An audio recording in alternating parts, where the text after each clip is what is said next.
This is the Gaming Buzz Podcast, where ranting about video games somehow equals content.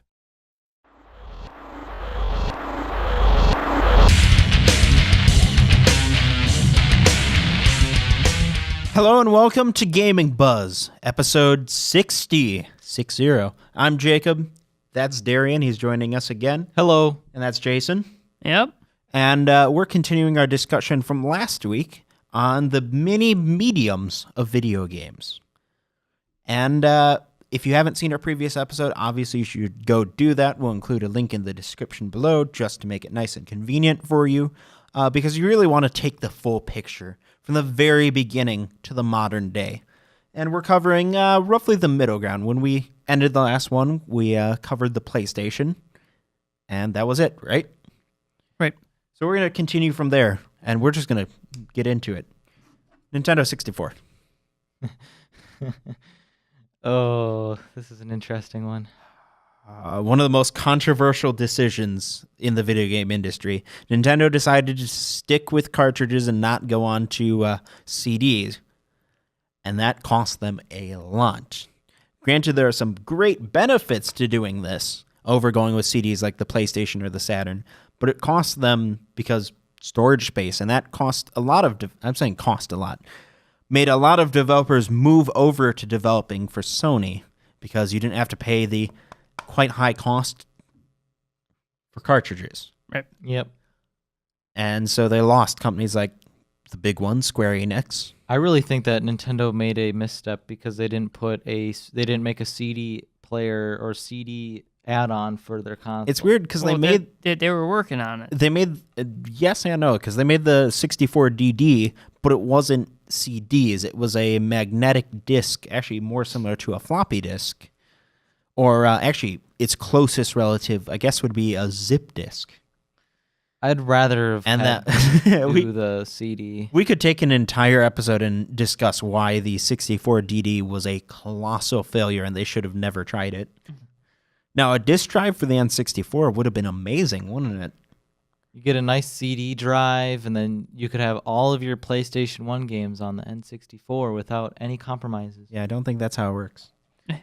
Just all of your PS1 games. I'm going to play Crash Bandicoot. No, you don't run them. I'm just saying, like, the multi-platform games. So there you have, go. Like, your Need for Speeds. You'd have your things, like Final Fantasy. So, in the last episode, we discussed that on average, your maximum at the time was about 660 megabytes or so on a CD. What about this? How high did it get? 64 megabytes. Yep. And that's its name. No, that's from the bits. Because remember, Nintendo's the only one who didn't learn from Atari. Because Nintendo learned things? Never. Just not the right things. They've learned how to charge for DLC. Well, what's next after that? Actually, one more quick thing about this. We say 64, right? Only two or three cartridges ever actually used 64. It was almost always 32 megs or lower, and those ones that did were much more expensive. The big one, Conker's Bad Fur Day. Ooh, that one's a classic. Could have had that one here too. I own it. And I'm pretty sure you guys have one available too, right? Well, I have one at home, so. Yeah. Oh, okay. All right. I'll just get Rare Replay and play it on there. So, like a sad chap. Next, why don't we talk about Nintendo's next attempt? Because at the time, they were competing with DVD. I'm going to cover DVD. We'll cover it after this one, I think. Yeah. Yep. Nintendo wanted to get into that sweet compact disc market, competing against CD consoles, GD-ROM consoles, which I forgot to bring a Dreamcast game today. I'm sorry. That was 1 gig. It's fine. It was only 1 gigabyte of storage, and it was absolutely terrible. It was not absolutely terrible. It was terrible. Come on. It was basically using CD technology and trying to bump it up a little, and it did okay. Nintendo's response was, let's do something totally different. A mini DVD. Basically, yes, but a proprietary mini DVD. Yeah. 1.5 gigabytes. So you know how we just talked about Nintendo being really controversial with their last endeavor? This one's almost as controversial. because this was 1.5 gigabytes, right? Yep. Their competitors, by the time they were really competing with this thing, the Dreamcast was done already. So a real competitor. Am I blinding you, Darien? No. Because I thought I saw like a flash. Okay. Because I should be careful because these are very reflective, and we've got a bunch of studio lights. These discs were 1.5 gigabytes, right? Yep. Competing against DVD. And spoiler alert, how much is a DVD? Well, DVDs can go up to approximately 8 gigs or so. Yeah, it depends on the number of layers and blah blah blah blah blah. But 8 generally is the max, which is how many times? Like 6 times as much as this thing? Approximately. So, despite the fact that the GameCube was quite powerful, a lot of games that were multi-platform had to be compressed to fit onto GameCube discs. Or have content completely removed. You'd have removed content. You'd have games on multiple discs. Resident Evil 4. Or you had cutscenes like degraded in their quality. Oh, jeez. Yeah. You had less sound. Like the soundtracks were generally smaller. Or they'd compress the crap out of them and they'd sound like garbage. Yes. And just so you know, I figured I'd show this off because they're cool. This is a Japanese. This is a case. This is how they came in Japan. They came in basically regular DVD cases here, but I want to show these off because they're so cute. Are they not? Are these adorable? Almost the size of the Switch cases. Actually, can we steal that? Almost. That'll come later, right, Darien? Yeah, that'll be later. All right, so what's next? I suppose DVD. Mm-hmm. Yep. The DVD I happen to have.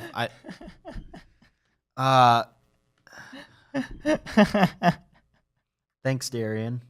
Darien gave me this as a present for our Christmas video game gift swap, which this year you're going to be competing in, Jason. Oh boy. Yeah. But it was just awful games, though. Yes. Yeah. And he's got a lot of awful games to go through, don't you? Oh, yes, I do. So if actually, you should check out that video. It is pretty funny. It was from December. You can find it. But this is certainly not the first system to use DVDs. That would be, I guess, the PS2. Yep, the PS2 is the first console to use it. And what a format it was. It lasted really long. It went from the PS2 basically. So then it was 2000. Xbox. Yes. Then we had the Xbox 360 use it. Yes, we did. Very dumb decision, Microsoft. But they were banking on HD DVD. So, I mean. Yeah, and that was a whole different thing, and a whole different format, and a whole new drive. We still had games released on DVD. Well, we probably still have games released on DVD now. Lots of PC games. Grand Theft Auto 5 came on how many DVDs for PC? 7? That's a lot. I know, because I have it physically for PC. That's great. So, Jason, you were trying to get something out. It should be noted that both DVD and the upcoming Blu-ray talk, both those formats won out because certain other media outlets picked up on them and just went with it. Is the story of all time. Same thing happened with the classic Betamax versus VHS. Thankfully, we don't have to talk about VHS in this episode. Right. There technically was a VHS video game console, but that's so obscure it's not even funny. Blu-ray? Yep. First Blu-ray console was the PlayStation 3, and everyone thought that Sony was committing suicide by using a Blu-ray disc on their PlayStation 3 console. But nope, now we have it on the, and we have to remind everybody, about 50 to 60-ish gigabytes for Blu-ray. For standard Blu-ray, it was up to 50. Mm-hmm. Yeah, and however, the Blu-ray standard is the first we're going to talk about that's still evolving. yes. Right. They're up to quad layer right now, which holds up to 100 gigabytes. I think they're up to like 120 now. Okay, I know the primary ones are about 100. But Yes. the nice thing about the Blu-ray though is now that the PS3 2006, yeah, 2006. Yeah, 2006 was supposed to come out in 2005, but got delayed. But yeah, then we have the Xbox One using it. Yep. The Wii U has its own version of it. which, to be clear, they're totally Blu-rays. They're Yeah. technically a separate format, but they're Blu-rays. They just have smooth corners and different formatting. The corners are rounded on it. That's physically the only difference. And the PS4 uses it. And I'm starting to see a few PC games being released on this format now. That's not even touching on the biggest use of Blu-rays. Movies? Nope. That's probably number 2. Blu-ray is replacing an old storage medium, cassettes, in a very specific industry, archival storage. Oh, yes. So cassette storage up until now is used a lot for archival storage of old data and like libraries backup on cassette and whatnot because it was a really cheap, convenient format that lasted forever. Blu-ray is that replacement. As long as it doesn't get scratched. Well, But they're almost impossible to scratch. You have to put a lot I'm of sure, force. Jason, you've seen it, right? Yep. But they're considerably more durable because they have coatings on the back of them to prevent scratching. I will find one and bring it in. I'd love to see that. Maybe To we'll do scratch an one of those, update. you have to have like a diamond blade to scratch. Yeah, those. you'll understand. Or a toddler. Or like somebody has like a zipper on their back pocket. They sit on it and they're like, eh. So Blu-ray is very much still a thing. Yeah, I don't think it's going to be phasing out anytime soon. It might, but Give us a red ray disc. I think it might still have some time. Yeah. All right, so we do technically have another console to go through, but that one will be at the very end. So we're going to move on to handhelds. Yep. Start with... Well, The technically, year 2000. I would say technically that console that's at the very end is still theoretically a handheld, so it kind of fits into which the is handheld. why, Game Boy Advance, and I happen to have 2 here because I forgot that Darien gave me a Game Boy Advance, or no, Christian gave me this one. Sorry, That one? this is Barbie Horse Adventures. This was my Christmas present from Christian, and that was in the case for this, so it fell out when I opened it. And then I got a copy of Pokemon Sapphire here as well. Which is good. Yeah. Game Boy Advance. Tell us about it, Jason. Yeah, tell us. You tell us about it. I was about to tell you, but Game Boy Advance, many different forms. It used to be almost squarish or ovalish, and then they eventually went to like a fold-shut square version of it. and then went back to a little rectangle. Right. It holds about 2 megabytes of space. There are some games that do go up to 5. But once again, using trickery. Yep. It's a good format, honestly. Like, that's really all I have to say. They're really solid. They don't break very easily, right? Right. They're really easy to access if you need to replace batteries. Most of the time, their games don't really need the battery to save either. They're very rugged. Very rugged. Do you agree, Jason? They hold up just like any other cartridge. Well, maybe not the next one we have to talk about. I've had some issues with the successor to the Game Boy Advance, the Nintendo DS cartridge. Right. They're a lot harder to clean the contacts on. They're a lot harder to clean, and you can break them, partially because their contacts are exposed, which was a weird thing for Nintendo to do. But I understand why. It saved a lot of space within the system, making it thinner. So the first thing I thought when I saw a DS cartridge for the first time back in 2005 was, wow, that's so thin. And they are. They're very thin, very tiny. I mean, like, as far as storage formats go, this is one of the smallest. I think we've got one contender that's smaller that Darien will be showing off later. Yeah, well, it's kind of debatable if it's smaller. It is or not. debatable. Oh, it's... But this is one of the smallest. Oh, are we talking Sony or Nintendo? Sony. Sony? It is smaller. But this is tiny. I mean, the downside to that is you can lose them, but these things are really impressive. Remember, they're slightly smaller than the last format, right? Roughly like 2.5 of them would fit into the same like cubic space as a Game Boy Advance game. Yeah. And they went from 2 megabytes on the last generation to a total of... 512. Megabytes. Oh, That's a half a gig about. that is half a gigabyte of data on one of these things. That's really impressive. Like, sure, at the same time, you're getting SD cards about the same size and even bigger towards the end of this thing's life. Yeah. But for once, Nintendo really was on the cutting edge with storage medium. Mm-hmm. Especially one that was not like broken. And we'll go into that one next. Actually, let's just skip right on over to Sony for a second to their broken. Yeah, I was gonna say their broken storage medium, like Nintendo failing at a few of their others. Sony did the PSP, The UMD, the Universal Media Disc. I mean, it's 1.8 gigs, but would you rather have cost? The case doesn't look bad, but with the way it was stored in here, there's two little tabs that could break open this casing. So it was very easy to break. And that's just the start of the list of slow loading times. The disc tray broke quite often. The discs themselves would break if there were any pressures on them because the caddies were plastic. The system was much more expensive because of all the little moving parts you had to have. And because of the fact that it was using a disk drive, which needs a constant laser, battery life was pretty terrible. All for just that 1.8 gigabytes of your space. But to be fair, I mean, 1.8 gigs. Whew. That's a lot for the capability. That's over 3 of these.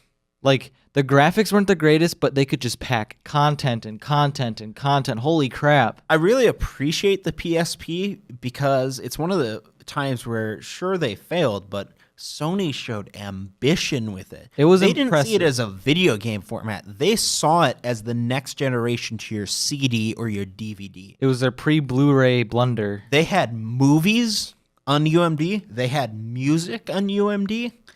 They wanted to, if not the next CD, then it was the next cassette tape.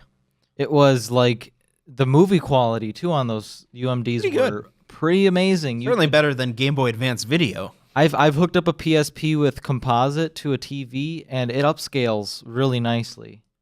Do you have any? You're a big fan of PSP. I am. Comments?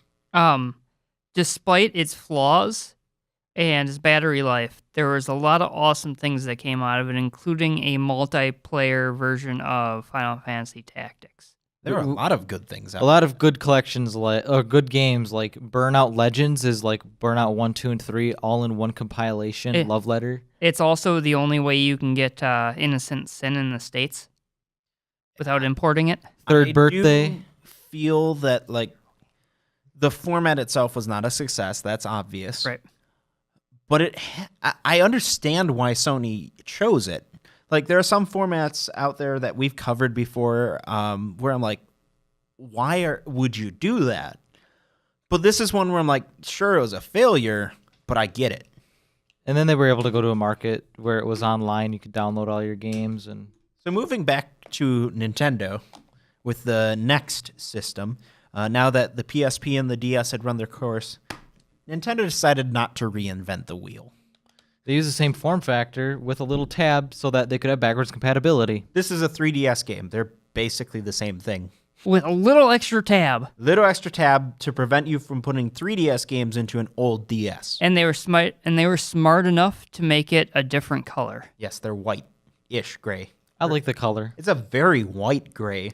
Like, you can tell it's a gray, but very white. I actually really enjoy the colorings of the Game Boy, like from the Game Boy Advance forward. I love the colors of their cartridges.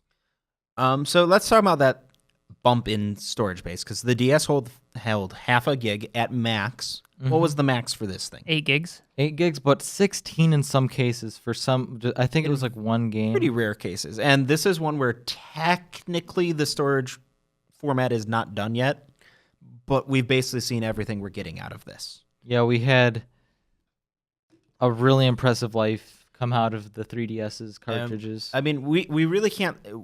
I think we can say that 2017 is the last year of the 3DS. I don't see Nintendo moving on with it. I'm saying 2020.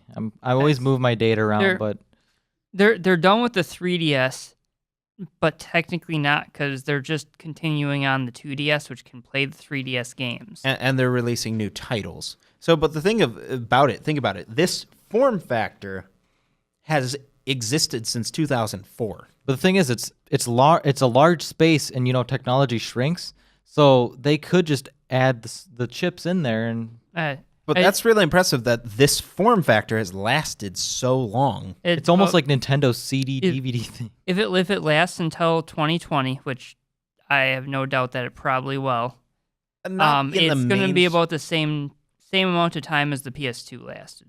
Not in the mainstream, obviously. I mean, I think it's fair to say 2017 is the last good year for the 3DS where you're getting a lot of AAA support. And even then, with 2017, it slowed down. It's going to be like the PSP, where we got games well into the Vita's lifespan, which, hey, we can talk about now. Oh, Yep. well, so this was Sony's competitor to the 3DS. And we know how that went, but let's talk that cartridge. Ooh, I like these. They're really thin. They're like, let me see a DS cartridge or whatever. They're a lot more narrow. It's narrower. It's not as tall. It's not as thick. It's They're tiny. tiny. Like Probably the smallest, ever. it's actually it's the thinnest, but it's not the smallest. They're so small, though. The impressive part about that is that the Vita is almost like a PS3 in the palm of your hand. But they never got to push the full power because battery. And it is, we've stated before, it is an RPG machine. If you're an RPG fan, Hey, Persona 4. buy a Vita and you will hate us. So what's the maximum size for one of these things? They're competing up against generally a max of 8 gigs. What do they got?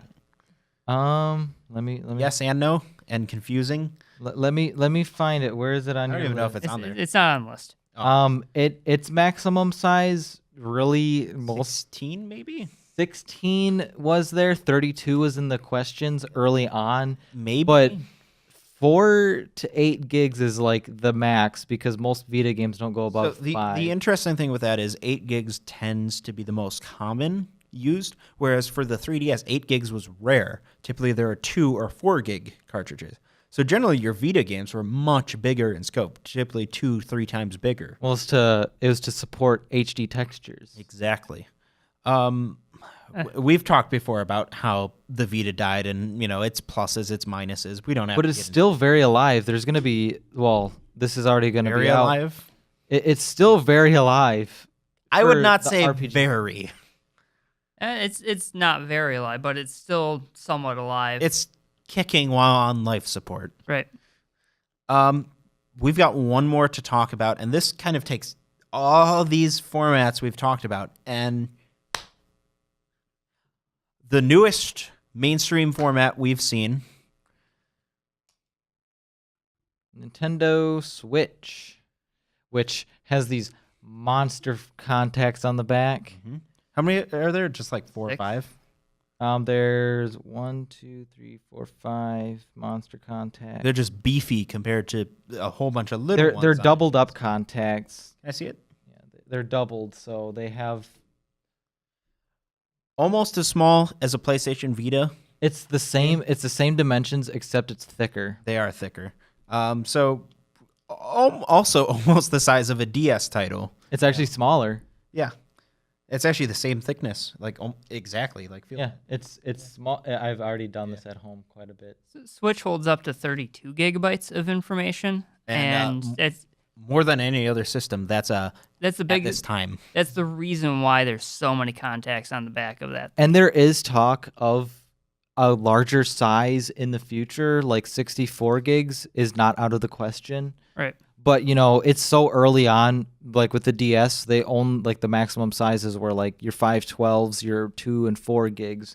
And then 8 gig came out a little bit later. Oh, and let's not forget the best feature. What? The Taste. Yeah. We said that at the same time. Yeah. It's I finally had the pleasure to lick one of the cartridges. Tasted great, right?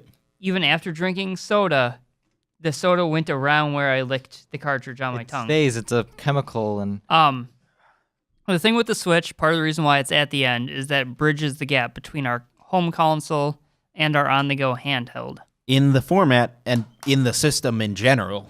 see, the Vita tried to take the console with us, but Nintendo refined it, did it right. That's really it. I mean, I'd love to talk about storage formats that don't exist yet, But really, the only other storage format is one that isn't a storage format, and that's downloadable titles. Right. That's your hard drive. Which is where me and the owner of this studio kind of have a disagreement. Yes.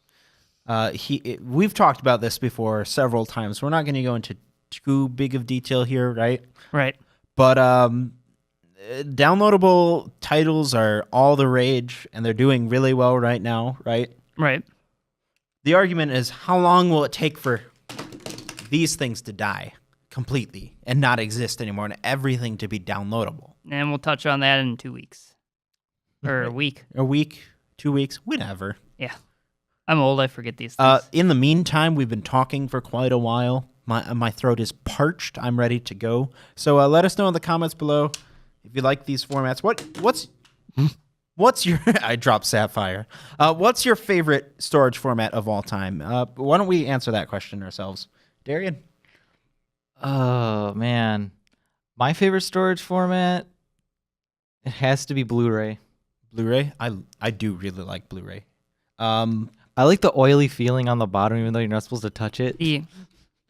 For me, it's really it's up in the air. I like Blu-ray for the amount of space that you can get on the storage and the Still being information, quite convenient.